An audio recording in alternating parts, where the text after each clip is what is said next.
guys, happy Saturday. I hope you're having a good weekend. I'm back with my weekly wrap-up video and I'm really excited to talk about this stuff today. Okay, to get started, I wanted to update you on the Lancome Absolute Powder. I picked it up in the shade Pesh.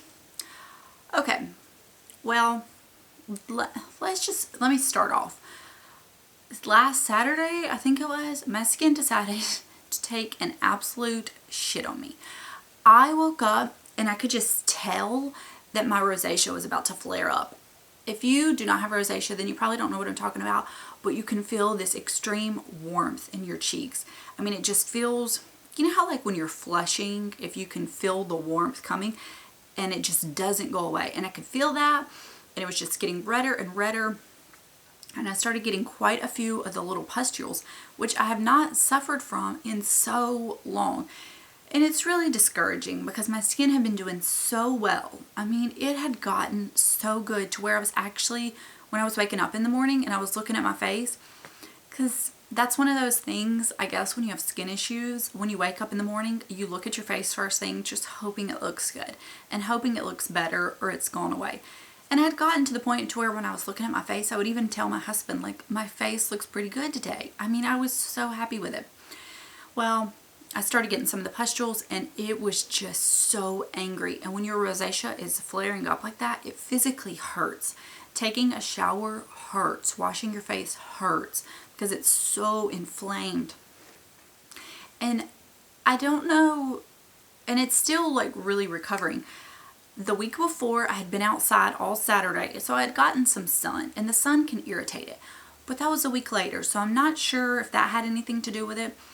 I also had used that Urban Decay Optical Illusion Primer 2 days, but I woke up Saturday morning with it, so I don't know if the Thursday and Friday it kicked in and aggravated my skin. That was the only new thing, and ever since then, it has been just... I think we're like starting to calm down, but I have like this little breakout here, which I'll get to that in a second. I have all these little pustules. I have some on my chin. These are healing up that were over here. I mean, it was bad. I filmed one video since then. It was my update of the Pan That palette. And if you look at my skin in that video, you can see there's some stuff going on. So that was really discouraging. So I did pull out my Becca Pistachio Corrector, the green one. I haven't used this in a while. Ever since I got back into the It by Redness, I've really put this aside. So I thought I would put a little bit of layer of this on first and then go in with my It by Redness and then my foundation. I don't know if this and the By Redness didn't play well and they chose to break each other up. I have a few videos on my channel from a point where my rosacea was really bad, and part of me really wants to take those videos down because if I look at them, it makes me really sad. I'll put it that way. And to where it was like so patchy and scaly and you can see everything, that's how it made it look. So I don't need to mix this, but then like I have a few little, and that's another thing. It's like I have a breakout on my freaking lip. That's not rosacea related. I have 2 little breakouts here, so I don't know if I may save this and just put these on like the breakouts that are healing. I don't know, but it does not work with the By Redness. I want to say that. And then I have this makeup remover that has some coconut oil in it. Well, coconut oil does break me out, but I thought with a makeup remover it would be okay because it's being washed off. I used that not last night but the night before, and then I've since gotten these breakouts, so I don't know if that was it. I mean, my skin has been I don't want to say the worst it's been in a while, but probably pretty close. I mean, it has just been, like, it's hating me. So, this was kind of a bad time to be trying this out to see if I liked it. But I have to say, I'm really liking it. I'm wearing it today, and now if I get up close to my face, it looks bad, but it's all the stuff going on. But my skin overall has just this kind of like luminous, healthy look to it. Kind of like the Hourglass powders, but a little more noticeable, if that makes any sense. The Hourglass powders, sorry, I think on camera they translate really well and my skin looks more airbrushed, but in person it doesn't seem like it looks as airbrushed. but this looks a little more in person, if that makes sense. Now, I'm not a loose face powder all over the face kind of person. The only place I've ever in, you know, the last 10 years used loose powder is on my under eyes. I do like a loose powder there. So this has been a little different for me, but the actual powder, I mean, if you look at it up close, it has a sheen to it. Whenever I do these swatches, I just filmed a brow video. I don't know if you can see, but it was like an awkward swatch. It has a really kind of natural sheen to it, so it looks so pretty on the face. I have to say, I was very like, if I don't love this, it's going back, because it's expensive for a loose powder, and I don't even do loose powders, but I'm really liking it. So today I used my Hourglass Dim Light all over my face before makeup. Remember to do that, and that kind of works as almost like a primer. And then I did my Bye Bye Redness, and then I did my Lancome Stick Foundation, and then I used this all over to set. I really like it. I think I do. Let me know. I have some really shitty skin going on underneath, but tell me if it looks glowy. So, okay. I also this week I got a coupon from Ulta to get a Becca Backlight Priming Filter deluxe size. I'm looking at it in my light, and it's filled up to there. I mean, a free sample's a free sample, but goodness gracious. I used a sample of this a while back. It came in my Becca Jaclyn Hill palette, and that's when this was like brand new and the hype was all over the place, and I was a little disappointed. I guess I thought I would see more, and then when I got the Cover FX Illuminating Primer, I loved it. So I wanted to get this little deluxe size so I could compare it to the Cover FX, since I had used the Cover FX. I don't usually go to Ulta for these little free deals, but I picked up a sheet mask or something to get this. So I haven't tried it yet because I want my skin to get like completely good and healed and go back to introducing one thing new at a time. And the only thing new I had introduced was that Urban Decay primer. I mean, I can't imagine that it wreaked that much havoc. But part of me, I'm like, I don't know. I don't think I want to try it again, because I did wear it 2 days and it made my skin look a little bit better, but it wasn't like it made it amazing. So I don't think it's worth trying it again for that. It's a shame. But anyways, I do have that.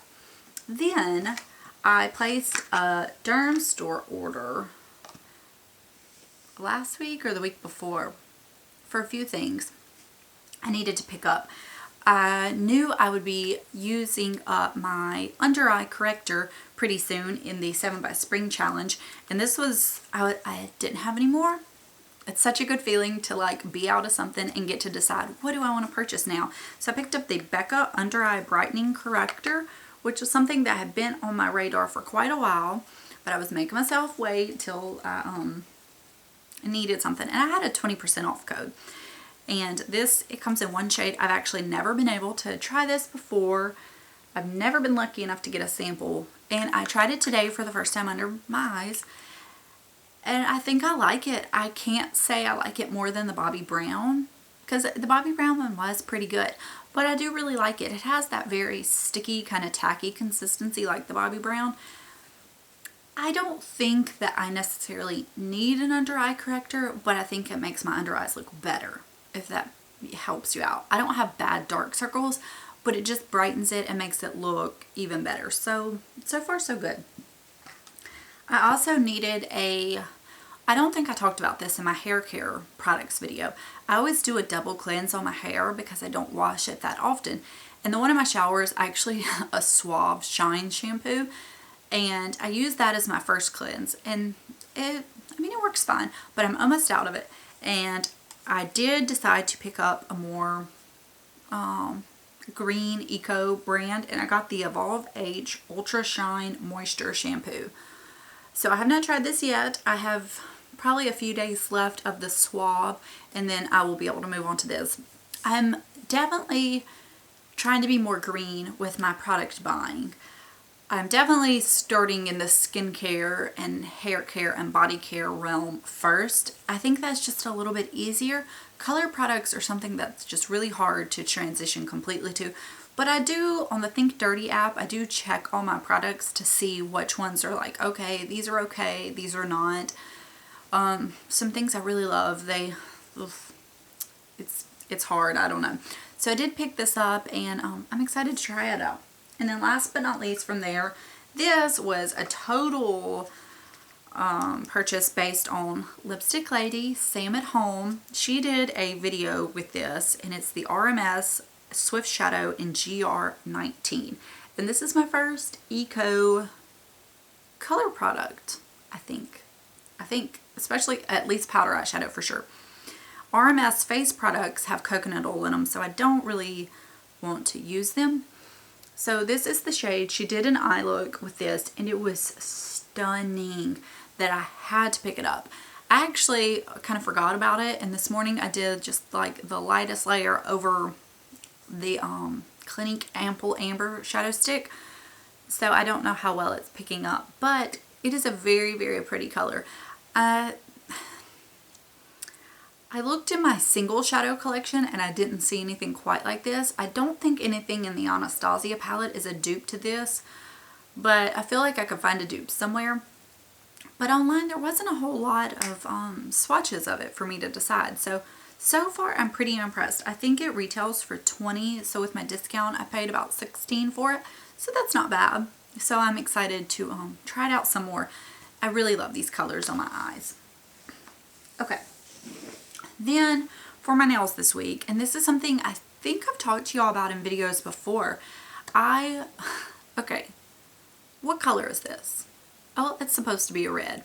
My nails pull everything so much darker than they are. You know, guys, I'm so bad about wearing my wedding band. I put it on if I'm going somewhere out of the house, but at home I'm washing my hands and cleaning and putting on lotion so much that I just leave it on my ring holder, you know?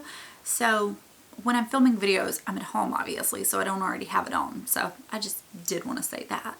But this is OPI Malaga wine, which in the bottle, I mean, it does look like a dark red for sure, but I've seen this on other people and it looks like a true red. So I want your recommendations. I want a true blue-based red cream. And when I say true red, like a good bright red, but I don't want it to be orangey. I don't want it to be neon. I don't want it to be pinky. I want real red. And I don't want it to be like a dark red either. I want like a real pretty red. OPI Vodka and Caviar has been my favorite red nail polish for years. My first bottle is almost empty, and I even have a backup because it's been discontinued. But the last time I wore it, it turned dark like this on me. So I don't know if that's something like with my body chemistry is turning nail polish. This is a really pretty color, but it's not what I'm wanting. So please give me your suggestions. It can be the cheapest polish. It can be the most expensive polish. I want a red that bad. I don't even like the color red, but I absolutely love red nail polish. Okay, and then the best for last. This was something, my birthdays was this week, so I've had some birthday money. I still have some birthday money, but one of my viewers, we've been chatting back and forth about Wayne Goss makeup brushes, and she really loves them, as do most people on YouTube, and I've just never took the plunge.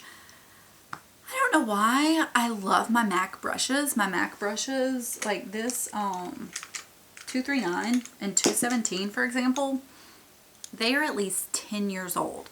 And they're in like really good condition. I don't want you to see what I got. Love them. They're, some great brushes. And, the price point's pretty good.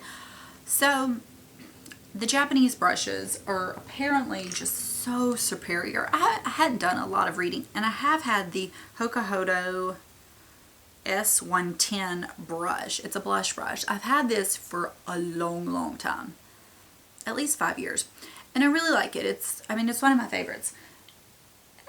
It's really soft. It is. And like this Chanel brush is my favorite bronzer brush, but when I got it, I was really surprised. It's a little scratchy, but I like the shape. I like the density. I love everything.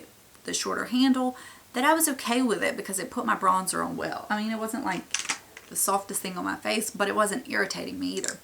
So anyways, I have been loving the MAC 139 brush for setting my under eyes since I've been using the Hourglass palette. And I even showed this in a favorites video recently.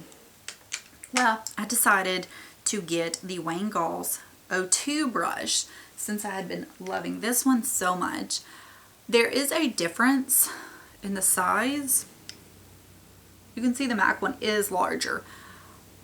I'll tell you, I'm purging this one because it's not that I don't like this. It's a good brush, but I don't need two of the same brush.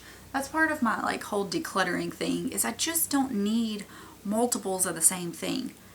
Y'all, I think they say this is squirrel hair. It is so freaking soft. When I hear people talk about soft brushes, I'm like, oh yeah, my brushes are soft too. No, no, no, no. It is the freaking softest brush in the world. I compared a few brushes, and I have to say, I think the Wayne Gall's brushes, a good bit, not all, or less than even the MAC brushes. So, I mean, obviously they're more expensive than your Real Techniques, but they're not that bad. And Beautylish, they have, this is my first order from Beautylish. Their customer service is freaking amazing. Like, they text you.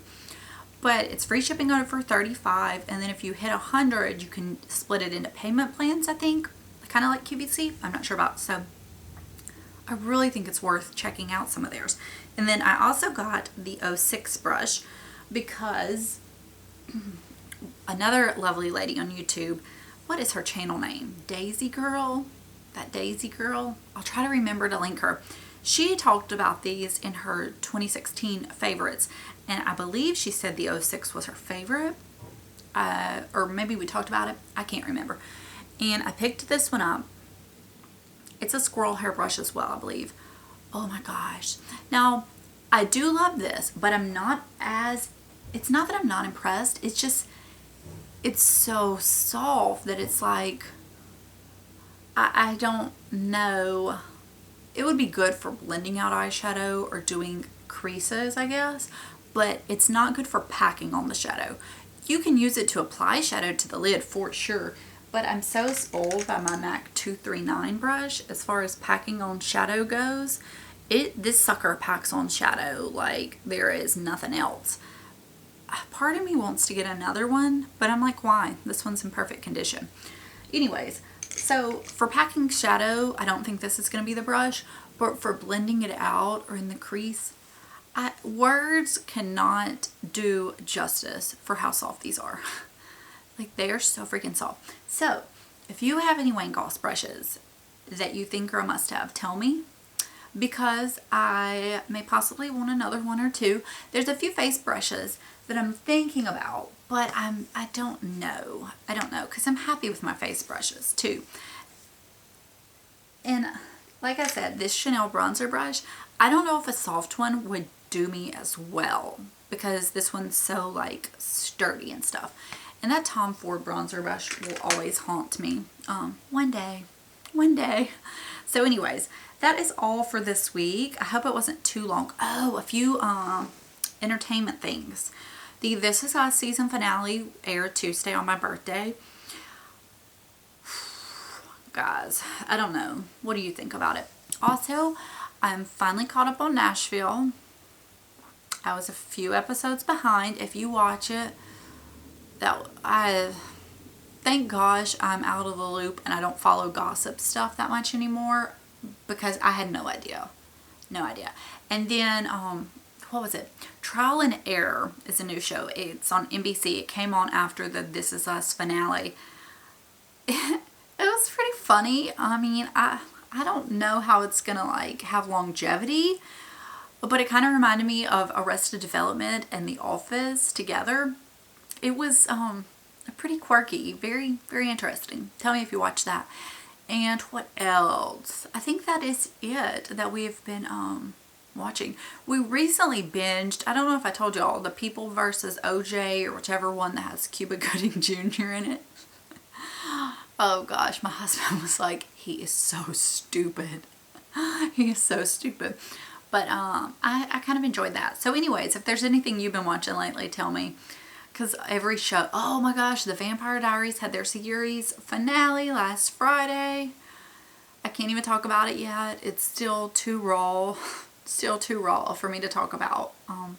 So anyways, that is all for this week. I'm really enjoying these weekly wrap-ups. I guess this is as close as I'm ever going to get to vlogging. So I feel like it's something I can just chat about. Emily Noel 83 recently did a video this week, I think, that was kind of like this, and I loved it. I loved it. So let me know. Definitely interact with me because that's what makes it fun. And I will talk to you guys later. Bye.